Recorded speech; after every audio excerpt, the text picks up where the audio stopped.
Hop Arena, le match de la 28e journée vient tout juste de se terminer, qui opposait Villarreal au Real Madrid, et donc victoire des Madrilènes sur le score de 2-1 avec un doublé de Kylian Mbappé. On va revenir dans quelques instants sur les temps forts de cette rencontre avec notre consultant en plateau, Luis Fernandez. Regardez, on va faire le point important, 28e journée de Liga, les résultats d'ores et déjà enregistrés avec la victoire du Celta Vigo à 1-0 sur la pelouse de Valladolid, qui est toujours, qui rencontre toujours des difficultés. Mallorca qui s'est imposé sur le score de 2-1 face à l'Espagnol Barcelone, et donc la victoire du Real Madrid, la suite de cette 28e journée. Bien sûr à suivre sur les antennes de beIN Sport. Au classement, c'est donc désormais le Real Madrid qui est leader et qui vient mettre la pression sur le Barça qui est deuxième. L'Atlético de Madrid complète le podium. Villarreal, 5e position pour cette formation pour le sous-marin jaune. Et puis la deuxième partie du classement, Valence est sorti de la zone des relégables à l'occasion de la dernière journée. Je le précise car c'est important. Valence va jouer ce soir. C'est un match à suivre sur les antennes de beIN Sport et c'est toujours compliqué dans la deuxième partie de table pour Leganés, Las Palmas ou encore Valladolid. On va revenir, Luis, sur les temps forts de cette rencontre et donc la victoire du Real Madrid qui a souffert tout de même tout au long de cette rencontre, qui a été plus opportuniste, plus réaliste, à l'image bien sûr du doublé inscrit par Kylian Mbappé. Manu, ce qu'il faut avant tout, c'est dire que ce Real sortait quand même d'une confrontation en Ligue des Champions assez dure face à l'Atlético de Madrid. Bon, ils avaient obtenu quand même la récompense en se qualifiant, mais c'est vrai que ce Villarreal a quand même su poser des problèmes à cette équipe, et c'est vrai en ouvrant le score, et puis après il a fallu aller chercher cette égalisation sur une situation bien menée par Kylian Mbappé avec Erding, et puis il se retrouve là à point nommé pour suivre et pour finaliser. Ensuite il y a aussi cette prise de balle, ce décalage sur le côté droit, où il y a cette action où elle est remarquable parce qu'il y a une passe, et puis après avec Lucas Vazquez, son centre rentré, puis on arrête le ballon, et puis après on la met hors de portée. C'est Kylian Mbappé qui était là présent dans cette première mi-temps, qui a fait un bien énorme à ce Real de Madrid. Incontestablement Kylian Mbappé, on revoit cette frappe, regardez l'équilibre, quasiment couché au moment de frapper. Ce soir il signe un doublé pour son 19e et 20e but en Liga depuis le début de la saison. C'était Juan Foyth, l'Argentin, qui avait débloqué auparavant la situation pour cette équipe de Villarreal. La célébration de Kylian Mbappé qui est en forme actuellement et qui porte très clairement, en tout cas sur ce match, le Real Madrid. Ah oui, il a été décisif. Tu sais, on ne demande que ça.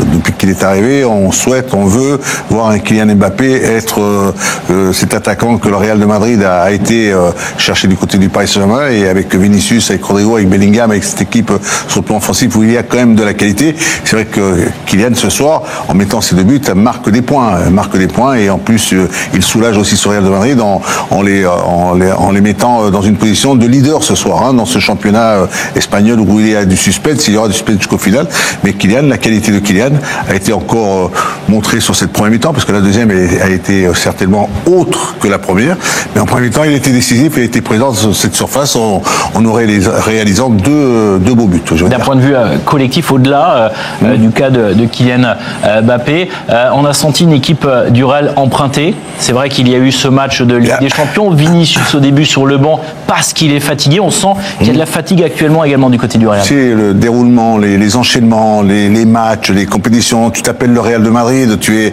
attendu, on t'attend, tu dois être hyper motivé, hyper présent, tu ne peux pas te relâcher, on te demande d'être toujours présent. C'est ce qui est le cas pour ce club qui est le Real de Madrid, et c'est vrai que depuis le début de saison, et on sent ce Real ce soir face à une équipe de Villarreal qui a quand même montré le Real de belle qualité. Il faut aussi, Manu, c'est que cette équipe, quand on regarde le classement, elle est quand même 5e. C'est être 5e dans ce championnat, c'est quand même, ça veut dire qu'elle est quand même une équipe où il y a la qualité. Et elle nous l'a montré en possession, en jouant, en ressortant, en arrivant, et je pense qu'on a vu des situations intéressantes en deuxième mi-temps où ils ne sont pas passés loin de l'égalisation. Villarreal qui a poussé avec des changements également. Tierno Barry à l'entame de la seconde période, le coach qui a tenté de trouver des solutions, mais dans l'état d'esprit ils ont su répondre au présent. On va revoir effectivement les temps forts, les occasions en faveur de Villarreal, mais honnêtement, Luis, ce n'est pas exagéré de dire que cette équipe de Villarreal aurait sans doute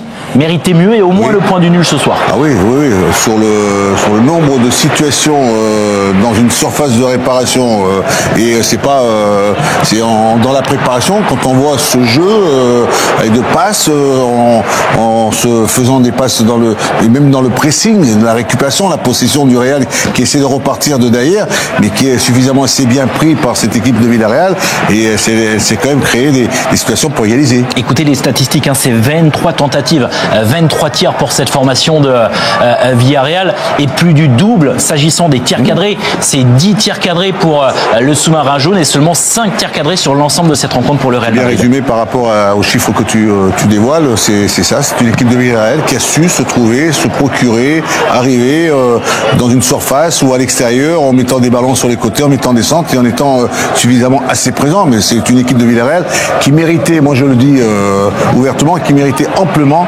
d'égaliser. Parce que au vu de sa performance en deuxième mi-temps, s'il n'y avait qu'une seule équipe sur le terrain, c'était celle de Villarreal. Et là on revoit les arrêts également en première période qui tombaient également sur un très bon Thibaut Courtois ce soir et puis les attaquants de Villarreal qui parfois ont fait preuve un petit peu de maladresse. On voit d'ailleurs le français Tierno Barry qui est rentré à l'entame de la seconde période. Oui, c'est ça, c'est cette maladresse où peut-être tu sais quand tu joues contre le Real, tu essaies de te dire bon, comment peut-on... Il faut marquer sinon tu vas être puni. Voilà, comment peut-on les surprendre, comment peut-on faire et c'est vrai qu'ils ont tellement de qualité, c'est vrai que comme il a été Kylian en premier temps, et c'est vrai qu'ils les ont eu les situations, hein, on le voit, ça passe pas loin, c'est pas suffisamment assez bien cadré, mais elles sont là, elles sont réelles. On les voit que le Villarreal avait l'opportunité, la possibilité d'égaliser au cours de ce match. Et au final, la victoire est donc pour le Real Madrid qui prend les commandes de la Liga. La pression est désormais sur le Barça.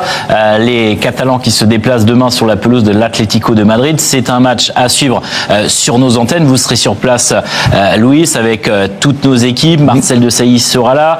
Sonny Anderson, me semble-t-il, sera là également. Kevin Gamero, en tant qu'invité, sera également présent. Vous allez vous régaler. Un mot sur cette confrontation très très attendue. C'est un choc du haut de tableau évidemment entre l'Atlético de Madrid et Barcelone.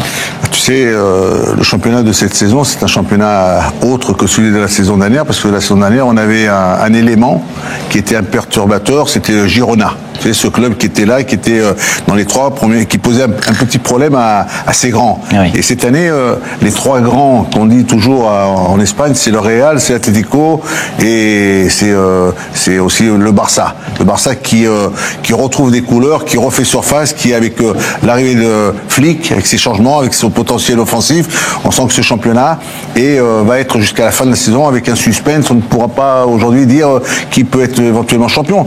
Mais c'est vrai que quand on regarde le match de demain, c'est vrai qu'on l'attend avec impatience. Pourquoi ? Parce que l'Atlético à domicile ne peut pas se permettre de passer à côté. Il leur faudra surtout absolument, après avoir une élimination, voir un peu comment tu réagis suite à l'élimination, hein, parce qu'il y a quand même de la tristesse du côté, il y a quand même de la déception du côté de l'Atlético de Madrid. Du côté du Barça, ils se sont encore bien qualifiés, ils ont encore bien gagné contre Benfica.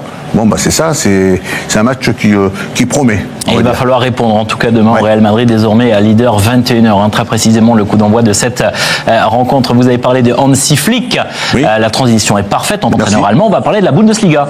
La Bundesliga avec plusieurs résultats enregistrés à l'occasion de cette journée. Victoire de Augsbourg 1-0 face à Wolfsburg, 2-2 entre Mayence et Fribourg. La victoire du Borussia Mönchengladbach sur le score de 4-2 face au Werder Bremen. Et donc la victoire également du Bayern, on va y revenir dans quelques instants. Mais auparavant, on découvre le classement important dominé par le Bayern Munich qui file tout droit vers le titre de champion d'Allemagne. 9 points d'avance désormais sur le Bayer Leverkusen. Mayence complète le podium. Leipzig est 5e. Bochum, Holstein Kiel et puis Heidenheim sont en bas de tableau. Voilà pour le classement provisoire. 26e journée. Pas encore tout à fait terminé, évidemment.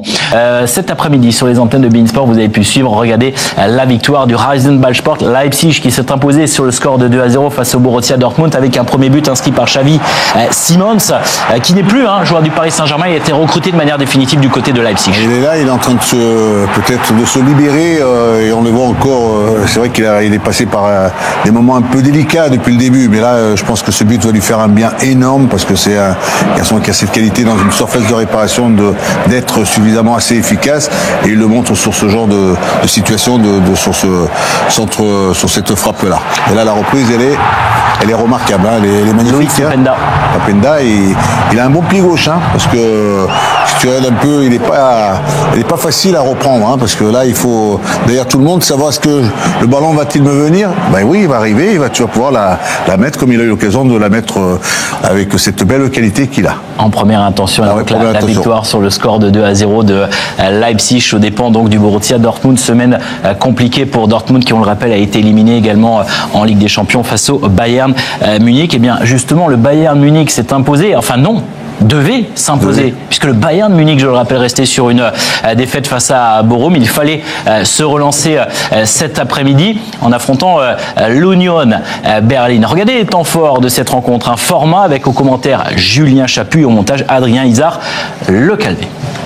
Oublier la défaite de Bochum, reprendre une marche en avant et évidemment conforter cette place de leader de Bundesliga avec 61 points au compteur. Le Bayern compte 8 points d'avance sur le Bayer Leverkusen.